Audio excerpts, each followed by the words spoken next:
Hello, नमस्कार। मैं रविंद्र कुमार मीना, सहायक आचार्य भूगोल। आप सभी का स्वागत है मानव भूगोल की इस कक्षा में। इस कक्षा के अंतर्गत हम मानव प्रजातियां पढ़ रहे हैं। आज हम मानव प्रजातियों का वर्गीकरण पढ़ेंगे। अधिकांश जो मानव शास्त्री हैं उन्होंने जो विश्व की प्रजाति हैं उनका वर्गीकरण सिर के आकार को लेके किया है कि सिर की आकृति शारीरिक लक्षणों में सबसे अधिक स्थायी मानी जाती है। इसमें बहुत कम परिवर्तन होते हैं और सिर की आकृति का निर्धारण सिर सूचकांक के आधार पर किया जाता है। यानी कि विश्व में विभिन्न विद्वानों ने जो मानव प्रजातियों का वर्गीकरण किया है उसमें मुख्य आधार जो है वो सिर के सूचकांक को माना है, जिसमें सिर सूचकांक बराबर सिर की चौड़ाई बटे सिर की लंबाई गुणा 100 होता है। विभिन्न मानव शास्त्रियों ने अपने अध्ययन और अनुभव के आधार पर अलग अलग वर्गीकरण के तथ्यों को आधार मानकर अपने विचारों के अनुसार मानव प्रजातियों का विभिन्न प्रकार से वर्गीकरण किया है। लेकिन सभी मानव शास्त्रियों ने प्रजातियों के वर्गीकरण में मुख्य रूप से मानव के जो बाह्य शारीरिक लक्षण हैं उनको ही आधारभूत तत्व माना है और उनके अनुसार ही विश्व की प्रजातियों का क्लासिफिकेशन किया है, जिसमें विभिन्न विद्वानों में पहले हैं बर्नियर महोदय।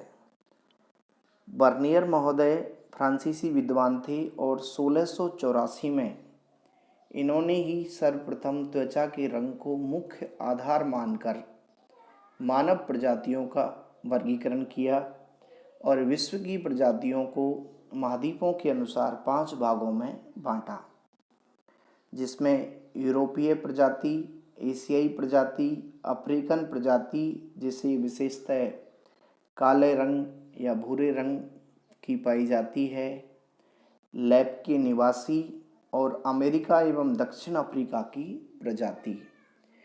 ये फ्रांसीसी विद्वान बर्नियर के द्वारा उस समय किया गया वर्गीकरण है। दूसरे महत्वपूर्ण विद्वान थे कार्लोस लिनियस, जो स्वीडिश प्राणीशास्त्री थे। इन्होंने 1758 में त्वचा के रंग के आधार पर मानव प्रजातियों को 4 भागों में बांटा। अमेरिका की प्रजाति को अमरीकी प्रजाति कहा और कहा कि इसकी त्वचा का रंग लाल है। दूसरा, यूरोप की प्रजाति को यूरोपीय प्रजाति कहा, त्वचा का रंग श्वेत। एशिया की प्रजाति को एशियाई प्रजाति कहा, त्वचा का रंग पीला। अफ्रीका की प्रजाति को अफ्रीकी प्रजाति के नाम से कहा और त्वचा का रंग काला। ये कार्लोस लिनियस महोदय का क्लासिफिकेशन था। नेक्स्ट, हेक्सले महोदय ने मानव प्रजातियों का वर्गीकरण 1870 में जो बाह्य कारक थे उसमें बालों की आकृति को आधार माना और 5 भागों में विश्व की प्रजातियों का क्लासिफिकेशन किया, जिसमें पहला ऑस्ट्रेलॉइड। उन्होंने बताया कि इनके जो बाल हैं काले लहरदार होते हैं, भूरा रंग होता है इनका और चौड़ी नाक वाले होते हैं। ये दक्षिण भारत और ऑस्ट्रेलिया में निवास करने वाले जो आदिवासी हैं उन्हें ऑस्ट्रेलॉइड कहा जाता है। दूसरा है निग्रोइड। इनकी विशेषता होती है कि अत्यंत काले रंग के लंबी खोपड़ी वाली प्रजाति है ये। तीसरा, हेक्सले महोदय के अनुसार मंगोलाइड। इनकी आंखें काली, बाल कम, रंग पीला, कद छोटा। ये शारीरिक लक्षण हैं और ये चीन, तिब्बत, मंगोलिया और जापान के अंदर पाए जाते हैं। नंबर 4, उन्होंने कहा कि श्वेत रंग वाले सेंथ्रोक्रोइड हैं और 5वें नंबर पे उन्होंने कहा कि गेहुआ रंग वाले मेलेनोक्रोइड प्रकार की प्रजाति हैं। ये हेक्सले महोदय का क्लासिफिकेशन था। नेक्स्ट है टॉपिनार्ड का वर्गीकरण। टॉपिनार्ड महोदय ने 1878 में पहला वर्गीकरण बालों की बनावट के आधार पर दिया, जिसमें उन्होंने 3 प्रकार बताए: सीधे बालों की प्रजाति, लहरदार बालों वाली प्रजाति और छल्लेदार बाल युक्त प्रजाति। इसके बाद 1885 में टोपिनाड महोदय ने जो बाह्य कारक नाक है उसकी बनावट और त्वचा के रंग को आधार मान के फिर से एक और क्लासिफिकेशन किया विश्व की प्रजातियों का 3 भागों में। उन्होंने यूरोपियन प्रजाति बताया कि इसका त्वचा का रंग श्वेत होता है और नाक पतली होती है। दूसरा एस्किमो, पोलिनेशियन, मंगोलियन प्रजाति, इनकी त्वचा का रंग पीला, मध्यम आकार की नाक होती है। तीसरा बताया कि नीग्रो एवं ऑस्ट्रेलियाई प्रजाति, रंग जो श्याम वर्ण है और नाक का आकार इनकी का चौड़ा होता है। ये टोपिनाड महोदय का क्लासिफिकेशन था। नेक्स्ट, क्रॉबर महोदय ने मानव प्रजातियों का वर्गीकरण किया। क्रॉबर जो थे अमेरिकी सांस्कृतिक मानव शास्त्री थे और उन्होंने मानव प्रजातियों के वर्गीकरण के लिए त्वचा के वर्ण को प्रमुख आधार माना।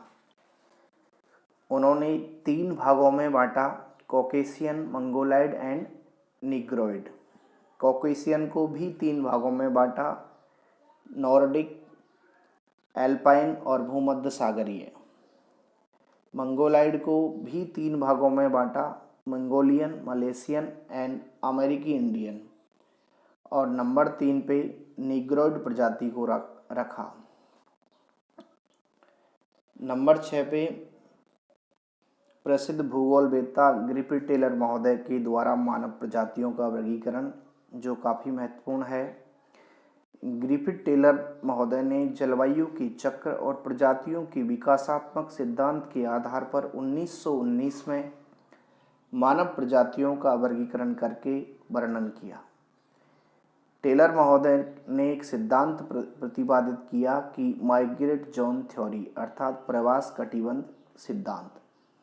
उन्होंने प्रजातियों के उद्भव, विकास और वर्तमान समय में पृथ्वी के विभिन्न भागों में उनके वितरण प्रारूप का विस्तृत वर्णन किया।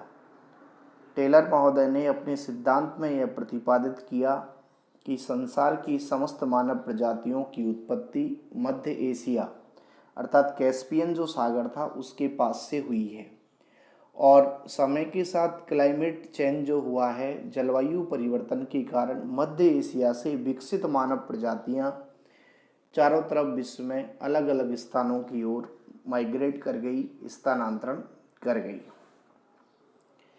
इसी तथ्य को ध्यान में रखते हुए टेलर महोदय ने बालों की बनावट के आधार पर मानव प्रजातियों को 7 भागों में वर्गीकृत किया, जिसमें पहली निग्रिटो।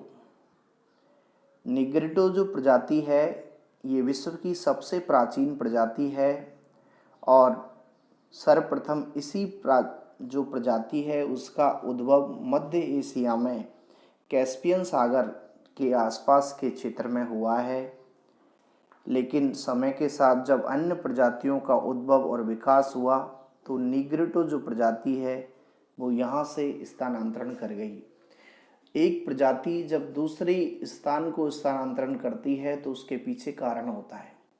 कारण या तो दूसरी जो प्रजाति है वो उससे सक्षम होती है, बलशाली होती है तो उसको ज़बरदस्ती आगे की ओर धकेल देती है, या दूसरा कारण जलवायु परिवर्तन होता है जिससे कोई प्रजाति दूसरे स्थान की ओर अर्थात सुविधाओं की ओर आकर्षित होकर उस स्थान को छोड़ जाती है। तो यह प्रजाति निग्रिटो माइग्रेट कर गई और महाद्वीप के किनारों पर ये रहने लगी। इनकी विशेषता कि इनका कद नाटा होता है, त्वचा काली होती है, चपटी और चौड़ी नाक होती है, जबड़ा आगे की ओर निकला होता है, बाल ऊन की तरह गूंथे हुए छल्लेदार, सिर लंबा और पतला होता है और इनका जो सिर सूचकांक है वो 68 से 70 के बीच होता है।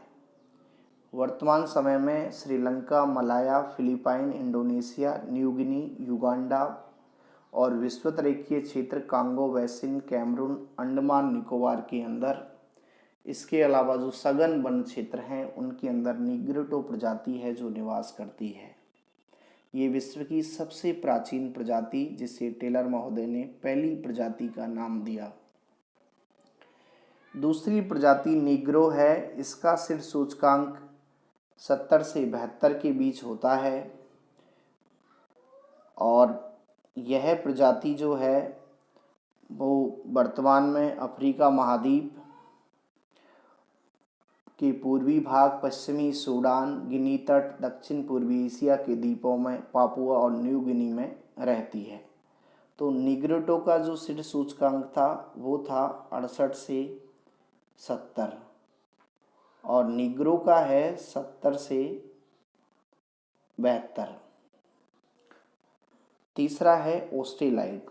ऑस्ट्रेलाइड का जो सिर सूचकांक है वो 72 से और 74 के बीच होता है। सिर की आकृति लंबी पतली होती है, शरीर का कद छोटा, नाक मध्यम चौड़ी, सिर लंबा, त्वचा हल्की पीली, बालों की आकृति पूर्ण रूप से घुंघराले होते हैं और ये लोग हैं जो दक्षिण भारत, ऑस्ट्रेलिया, ब्राज़ील, मध्य अफ्रीका और एशिया के दक्षिणी पूर्वी भागों में पाए जाते हैं। नंबर 4 पे मेडिटेरियंस रेस है, भूमध्य सागरीय प्रजाति। इनका सिर सूचकांक जो है 74 से और 77 के बीच होता है। बाल घुंघराले, सिर लंबा, नाक पतली, जबड़ा थोड़ा सा आगे की ओर निकला हुआ, शरीर का कद जो है मध्यम आकार का होता है और प्रजाति जो मुख्य रूप से मेडिटेरियन सी के जो तटवर्ती इलाके हैं उनमें पाई जाती है। नंबर 5 पे है नॉर्डिक प्रजाति। नॉर्डिक प्रजाति का जो सिर सूचकांक है वो 78 से लेके और 82 के बीच होता है। ये दुनिया की सबसे सुंदर प्रजाति मानी जाती है। इसकी सिर की आकृति सामान्य होती है, त्वचा का रंग साफ होता है, गोरा भूरा, शरीर सुगठित होता है और मुख्य रूप से ये यूरोप के उत्तरी पश्चिमी भाग, जिसमें स्कैंडिनेविया, नॉर्वे, स्वीडन, फिनलैंड के जो क्षेत्र हैं उसमें पाए जाते हैं। अभी इनमें से कुछ लोग प्रवास करके उत्तरी और दक्षिण अमेरिका और एशिया के अंदर माइग्रेट हो गए हैं। नंबर 6 पे है उद्भव और विकास की दृष्टि से एल्पाइन प्रजाति, जिसका सिर सूचकांक जो है 82 से लेके और 85 के बीच होता है। सिर चौड़ा, सीधे बाल, नाक लंबी एवं पतली, त्वचा का रंग श्वेत, भूरापन लिए हुए गोरा, चेहरा सपाट होता है। इसकी भी 2 शाखाएं हैं एल्पाइन की, पश्चिमी शाखा और पूर्वी शाखा। पश्चिमी शाखा जो है उसका रंग गोरा होता है और पूर्वी शाखा है उसका रंग पीत वर्ण का होता है। और विकास के क्रम में नंबर 7 पे है मंगोलियन प्रजाति, जिसका सिर सूचकांक है जो 85 से लेके और 90 के बीच होता है। अर्थात अगर हम टेलर महोदय का वर्गीकरण को ध्यान से देखें तो निग्रोटो से लेके मंगोलियन प्रजाति जिस प्रकार से विकसित हुई है, उद्भव और विकास के क्रम को देखें तो मानव का सिर सूचकांक जो है वो लगातार बढ़ता जा रहा है। ये विश्व की प्रमुख प्रजातियों का क्लासिफिकेशन है जो विश्व के विभिन्न विद्वानों ने अपने हिसाब से वर्गीकरण किया है, जिसमें जो बाह्य कारक हैं, जिसमें बालों की बनावट, त्वचा का रंग, कपालधारिता, मुखाकृति, नासिका की आकृति, सिर का आकार, शरीर की लंबाई, कद को महत्वपूर्ण माना है और उसके अनुसार विश्व की प्रजातियों का क्लासिफिकेशन किया है। नेक्स्ट पार्ट के अंदर हम विश्व की प्रमुख मानव प्रजातियों का अध्ययन करेंगे। Thank you.